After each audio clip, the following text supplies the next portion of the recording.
এক হুজুরে মাহফিলের ভিতরে ওয়াজ করতে আছে, কয় মা বাপ যদি দোয়া করে জিফুতের লেগে এই দোয়া কবুল।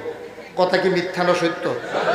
কয় বন্দুকের গুল্লি মিস হয়, মা বাপের দোয়া সুবহানাল্লাহ বলবেন না?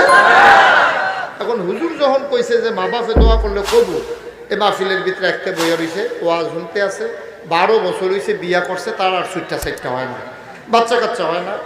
যখন হুজুরে কইছে যে মা বাপে দোয়া করলে কবুল, তার কাছে কথাটা বড় পছন্দ হয়েছে। তো মনে মনে চিন্তা করতেছে, আব্বায় না মারা গেছে, আম্মায় দোয়া আছে, আম্মার লাগিয়া সিজনের ফইলা কমলা বার কইরা এই বাড়িতে দেরি, আমি আনতে দেরি করি না, আঙ্গুর কালাটাও খাওয়াই, সাদাটাও খাওয়াই, দানা ছাড়াটা দানা ওলাটা গেল, এত যাতে আঙ্গুর খাওয়াই, কমলা খাওয়াই, আপেল খাওয়াই, এবিডির লেগে দুধ রুজ করছি। হুজুরে দি কয় মা বাপে দোয়া করলে কবুল।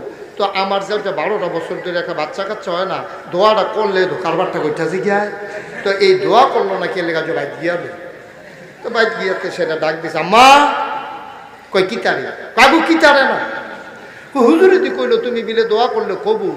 আচ্ছা 12টা বছর হইলো আমি বিয়া করলাম, আমার ঘরে একটা সুইটটা সাইটটা নাই, তোমার একটা নায়নাত কোন নাই, তুমি কুতকুত দোয়া করলে তো আমার ঘরে একটা বাচ্চা কাচ্চা হয়। তো মা আগিলা দিনের একটু রসিক মানুষ, মায় কয় আরে তোর ঘর হইব কইতে, হইলে তোর বউয়ের ঘর হইব। এই কথাটা তো তোমার কইতে আছি, তুমি কিন্তু দোয়া করতে সমস্যা লাগিতে। মায় কয় আসলে পুত্রে আমিও দোয়া করলাম না, আল্লাহও দিল না, দোষ দো আমার উপরে পড়তে আছে, আসলে আমিও খেয়াল করলাম না, আল্লাহও দিল না, যা আজ দোয়া শুরু। সুবহানাল্লাহ কইতেন না? দোয়া শুরু কবে? আজকেই দোয়া শুরু। তো ফলাই চিন্তা করলো, আচ্ছা 12 বছর ধরে দোয়া করেন, আজ কি দোয়া করে হুননের দরকার আছে। তে খাতা গাও দিয়ে হইতে সে ঘুমায় না, কুতুর ফটে ফটে মাথার আলগি দিয়া চাই বিডি উঠছে। রাইতের যখন 3টা 3:30 বাজে উঠছে, দেহে যে বিডি বিছনাত নাই, আস্তে করে উঠছে, তেও মাথার আলগি দিয়া দেহে এবিডিয়া ঠান্ডা পানি দিয়ে উজু কইরা যায় নামাজ বিছাইয়া আল্লাহু আকবার কইয়া তাহাজ্জুদের নামাজও দাঁড়াইছে। সুবহানাল্লাহ।